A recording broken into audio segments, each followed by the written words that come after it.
Well known for tuning Daimler products to produce extra horsepower, BRABUS has once again turned its wrenches to an electrified Daimler product, in this case the new Mercedes EQC 400 4MATIC.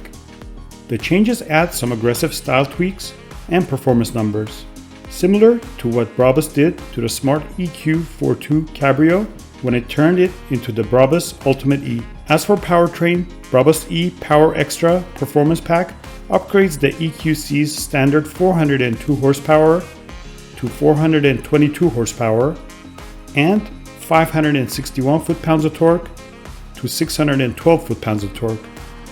These boosts are good enough to reduce the claimed 0 to 62 mile per hour time from 5.1 seconds to 4.9 seconds. The BRABUS EQC only benefits from these improvements when the S drive mode is engaged using the dynamic select switch. BRABUS didn't change the EQC's electronically limited top speed of 112 miles per hour.